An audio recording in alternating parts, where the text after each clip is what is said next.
Hi, where are you watching from? Drop your city and country in the comments. The morning air over the industrial slip of Berth 14 did not circulate. It condensed.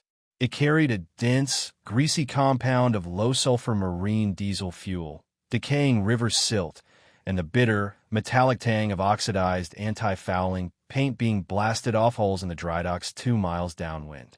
From the reinforced concrete balcony of the harbormaster's annex, the black water of the estuary looked sluggish, shifting like cold oil under the heavy, low-hanging coastal fog. I sat in a high-backed wooden captain's chair near the corner of the signal desk, my boots, reinforced leather, stained white at the seams by the salt crust of 40 winters, resting flat against the base of the brass telescope stand. For 39 years, my official title within the Port Authority had been Senior Marine Surveyor and Chief Logistics Arbitrator for the commercial basin. In the current era of automated, algorithm-driven maritime commerce, my office was viewed by the younger staff as an expensive, historical museum piece. The regional shipping conglomerates had long since transitioned to centralized digital manifests, cloud-based container tracking, and satellite-guided autonomous docking systems that treated a 200-meter cargo vessel as a simple barcode moving across a screen. But the satellites and the automated loading screens only functioned efficiently when the sea was flat and the corporate declarations matched the physical reality of the steel. The moment a rusted, flags of convenience bulk carrier arrived with an undocumented 7-degree list, or a dispute arose over structural stress fractures caused by improper container placement during a North Atlantic storm, the computers failed. I was the person who knew the precise structural tolerances of every pre-war iron wharf in the lower harbor, the hidden hydrodynamics of the shifting mudbanks that the digital sonar missed, and the exact weight lines that a vessel could draw before its keel would catch on the historic timber foundations of the old city seawall. I was not a sailor, a sea captain, or a billionaire investor. I was a physical evaluator of weight, stress, and displacement who had spent half his life reading the silent language of overloaded steel. My nephew, Julian, stood near the glass charts table, his expensive, waterproof smartwatch glowing with a bright green notification as he adjusted the collar of his tailored cashmere overcoat. He was 36, a senior partner for a corporate logistics liquidation group, a man whose entire professional identity was built around the concept of asset velocity, which in practical terms meant clearing old ships out of berths, breaking collective labor union contracts, and turning historic deep-water docks into highly profitable residential waterfront developments. The terminal lease transition is completely non-negotiable at this stage, Uncle Arthur, Julian said, his eyes scanning the ancient, hand-inked hydrographic charts on my wall with an expression of open contempt. The Port Authority Board approved the commercial rezoning of the entire southern basin last Tuesday. The demolition crews are scheduled to begin clearing the storage sheds by the 15th of the month. Honestly, at 83, standing out on a freezing concrete pier to check the plimsoll line of a third-world scrap vessel is an absurd waste of your remaining physical energy. He was presenting my mandatory retirement and the destruction of the harbor's oldest operational sector not as a cold corporate eviction, but as a compassionate medical intervention that he had generously organized for my benefit. This is the standard operational language of modern family displacement. You do not inform an old man that he is being stripped of his purpose. You tell him that he is being given rest.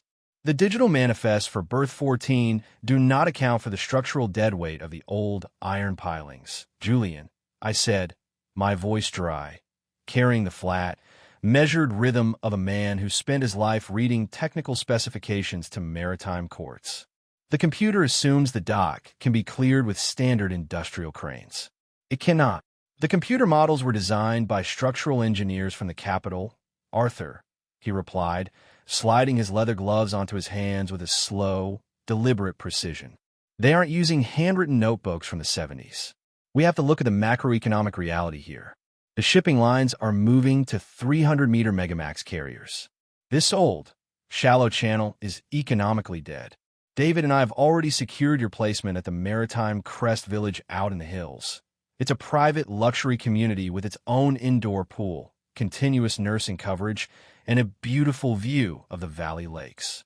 What Julian left out of his clinical presentation was the fact that his liquidation firm stood to collect a 5% asset clearance bonus from the development company if the piers were handed over entirely free of legal encumbrances before the winter shipping lanes closed, and that his own private investment fund had already leveraged six figures against the construction of the luxury condominiums that would rise over the ruined foundations of my office.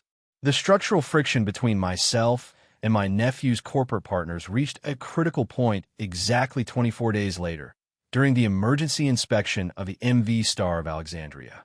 The vessel was an old, double-hulled oil tanker that had been hastily converted into a dry bulk grain carrier under a Maltese flag of convenience, a floating tax haven held together by layers of gray primer and desperate welding. To the regional port office, it was a routine cargo clearance that needed to be executed within 12 hours to avoid a costly demurrage penalty from the International Grain Exchange. To Julian, it was the final obstacle that needed to be cleared from the slipway before the demolition barges could move into the berth. He came down to the concrete edge of Pier 14 on a freezing Thursday afternoon, his Italian leather shoes slipping slightly on the slick, coal-dusted surface of the quay. He was accompanied by a man named Henderson, the newly appointed regional director of maritime transit, a 28-year-old business graduate whose understanding of naval architecture was entirely limited to what he had memorized from slide deck during his 3-week orientation course. "Mr. Thorne," Henderson said, his hands shivering inside his coat pockets as he looked up at the towering, rust-streaked iron hull of the tanker. "We've checked the automated digital draft indicators from the hull sensors. The ship is sitting exactly at 28 feet, 6 inches. That gives us a 2-foot clearance over the channel floor at high tide. We need you to sign the formal port clearance waiver so the tugs can pull her out into the main channel during the midnight shift." He held out a plastic-covered clipboard with a digital signature pad attached, a document that would formally release the Port Authority from any financial liability if the ship foundered or grounded within the harbor limits. The automated hull sensors were calibrated in a freshwater lake in 2018, Mr. Henderson, I said, keeping my hands deep inside the pockets of my heavy canvas surveyor's jacket.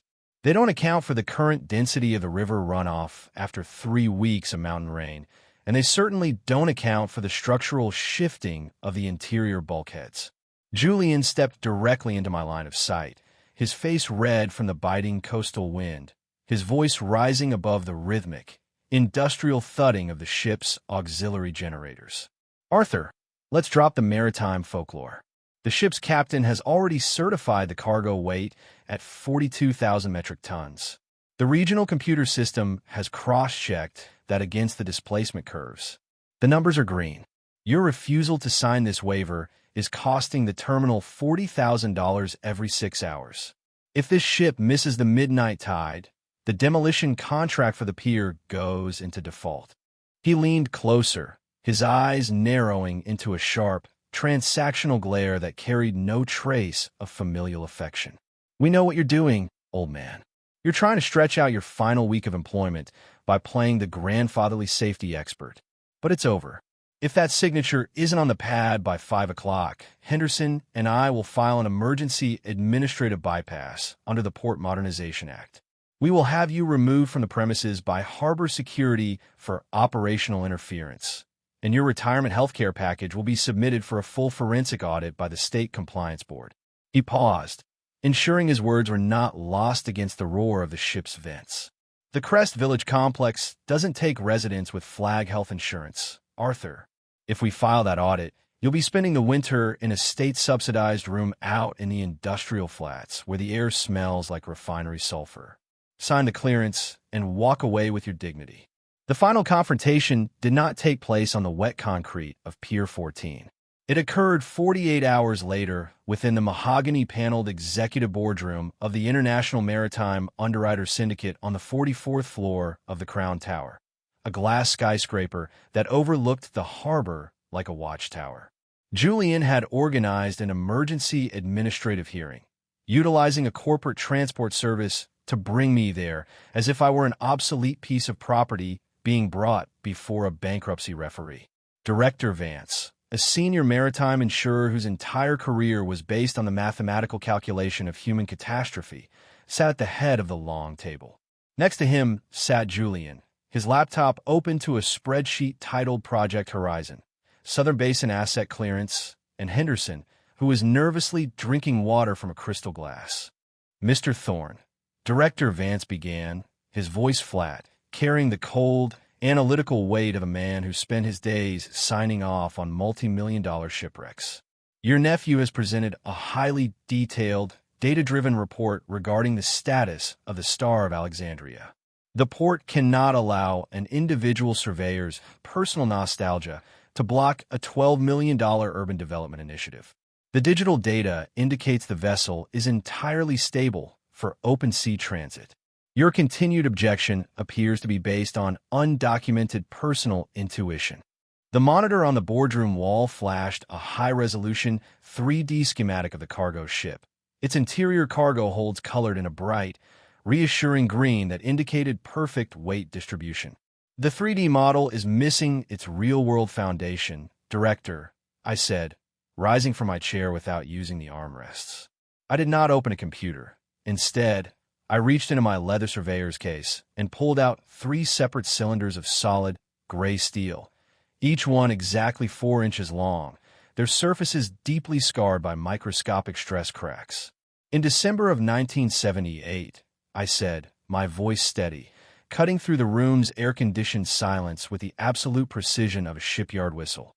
"The sister ship of this vessel, the MV Alexandria Dawn, broke its back in a force 4 gale 50 miles off the coast. The official maritime inquiry stated that the disaster was due to hull fatigue. But the inquiry was wrong. The real cause was a structural flaw in the internal ballast tanks, a manufacturing defect that caused the steel plates to delaminate when the cargo holds were loaded with high-density grain instead of liquid oil." Julian laughed out loud, a short, sharp sound of corporate impatience. "The Alexandria Dawn was built 50 years ago, Dad. The ship sitting in Berth 14 went through a complete hull reinforcement during its conversion in 2021. The digital register shows the steel thickness is well within international safety parameters. The digital register shows the thickness of the outer hull plates, Julian," I replied, looking directly at Director Vance, whose fingers had frozen above his fountain pen. "Your survey team didn't check the interior longitudinal girders because they were covered by 3 inches of solidified crude oil residue that the crew refused to clean out before the inspection. If you order the tugs to pull that ship into the estuary at high tide, the moment the stern clears the shelter of the breakwater and meets the shallow river swell, the physics of the deadweight will take over. The internal girders will buckle under the unshifted grain cargo. The ship will split its inner bottom within 12 minutes, dumping 42,000 tons of unmilled wheat and 600 tons of heavy fuel oil directly into the main shipping channel. In the science of naval architecture, there is an absolute law known as the moment of inertia, the precise point where the structural resistance of a steel beam fails against the leverage of an unshifted weight. It is a law that cannot be amended by a board of directors or rewritten by a software patch. I pulled a small oil-stained black ledger from my pocket, the original 1978 technical logbook of the Maritime Surveyor's Office, certified by the International Bureau of Shipping and bearing the permanent restrictive red stamp hull fatigue exclusion number 882. It was a document that existed outside the cloud servers, an original record that could not be wiped by an IT modernization schedule. Under Section 9 of the International Maritime Safety Act, I said, placing the physical ledger directly onto Julian's open laptop keyboard, any ship carrying an unremedied hull exclusion number from a verified structural failure cannot be granted an international insurance clearance for open water transit without a complete, destructive ultrasonic test of the interior longitudinal frames. That certificate has never been issued for the Star of Alexandria. The current port clearance waiver you are asking me to sign is an illegal instrument under federal maritime law. The room became completely devoid of sound. Director Vance leaned forward, his manicured fingers carefully lifting the old ledger from the keyboard. He flipped to the page containing the red stamp, his eyes scanning the technical signatures from 50 years ago. Is this exclusion still active in the master register, Henderson? Vance asked, his voice dropping into a cold, dangerous register that signaled the immediate end of his professional patience. Henderson's face had turned an ashen, translucent white. He was tapping his tablet screen with desperate speed, his breath coming in short, shallow gasps. I'd have to request the archived paper files from the Central Maritime Bureau in the capital. Our digital system, it only goes back to the data migration of 2005. The manual logs don't live in your system, Henderson, I said, taking my ledger back from the insurance director's desk. They live in a vault at Berth 14. If your demolition crew breaks that pier down tomorrow before this exclusion is cleared, your syndicate will be legally liable for every dollar of the environmental cleanup when that ship grounds itself on the bar. Vance closed his leather folder with a sharp, definitive thud that sounded like a pistol shot in the silent room. The insurance clearance for the Star of Alexandria is formally revoked effective immediately. The vessel will remain at Berth 14 under an administrative detention order until a full structural inspection can be executed by an independent naval surveyor. Julian stood up, his face a distorted mask of panic and rage, his corporate composure completely shattered. Uncle Arthur, you old bastard, you've been holding on to this logbook for 40 years. The firm, we've already committed our entire quarterly operational liquidity to the clearance contract. If that berth isn't handed over by Monday, the development consortium will trigger the non-performance clause. We'll be wiped out before the end of the month. I didn't commit your operational liquidity to an unverified asset, Julian. Your own arrogance did, I said, packing my steel samples back into my leather case. You assumed that because an old man spent his life on a wooden stool, his memory had turned to dust and his records were obsolete. But a surveyor's job is to measure the reality of the weight, not the ambition of the buyer. The financial collapse of Project Horizon was not a public event reported on the stock tickers. It was a rapid, internal liquidation that dismantled my nephew's firm within 90 days. The Residential Development Consortium withdrew their multi-million-dollar investment offer within 48 hours of their corporate attorneys verifying the active status of the 1978 hull exclusion. The legal risk of a major environmental disaster in the city's main shipping channel, combined with the absolute international detention order on the cargo vessel, made the Southern Basin completely toxic to institutional capital. Without the expected liquidation bonus to clear their outstanding institutional loans, Julian's partnership filed for corporate bankruptcy before the arrival of the first winter snow. His luxury plug-in crossover vehicle was repossessed by the bank in early December, a cold, silent eviction witnessed only by the harbor security guards who watched the tow truck pull it from the corporate parking lot in the gray dawn light. Julian called my office house line once during the holiday season, his voice sounding hollow, dry, and entirely stripped of its executive cadence. He spoke for less than 2 minutes, asking if I could use my professional standing with the Regional Maritime Union to help him secure an entry-level position as an assistant cargo checker on the coal wharves. I told him that the coal wharves were entirely automated now, and that the machines had no operational need for a partner who couldn't calculate the displacement of a ship. I was not moved to the maritime Crest Village. The Port Authority Board quietly rescinded my retirement notice the following Monday afternoon. They realized that without my specific physical knowledge of the historic harbor infrastructure and the undigitized international shipping exclusions, they couldn't clear a single vessel from the commercial slipways without risking a multi-million-dollar structural lawsuit from the international insurance syndicates. They created a permanent position for me, Chief Maritime Arbitrator and Historical Fleet Custodian for the commercial basin. The stipend is paid directly out of the port's core operational tariff, more than enough to keep my office warm through the winter storms without ever needing to look at an apartment brochure. I still sit in the captain's chair at the signaling tower of Berth 14, watching the gray winter tide roll in from the open ocean. The Star of Alexandria remains tied to the iron pilings below my window, its massive hull silent, held in place by 6 heavy nylon mooring lines and the permanent authority of a 50-year-old red ink stamp. The younger generation operates under the dangerous, modern delusion that speed is the same thing as efficiency, and that a digital spreadsheet can override the physical reality of 40,000 tons of steel.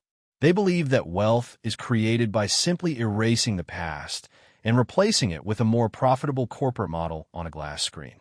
But they fail to realize that the sea does not read spreadsheets, and the iron does not care about your quarterly targets. Every fortune, every commercial development, and every family dynamic is ultimately subject to the physical laws of the foundation below. My nephew thought he was optimizing a dead asset when he tried to clear away my history and sell my Berth to a development consortium. He didn't possess the functional capacity to understand that the old, quiet man he viewed as an operational bottleneck was the only structural pillar preventing his entire career from being broken over the harbor bar. In the end, he wasn't undone by a father's anger or an elaborate legal conspiracy. He was simply crushed by the unyielding weight of the deadweight tonnage he refused to believe was there.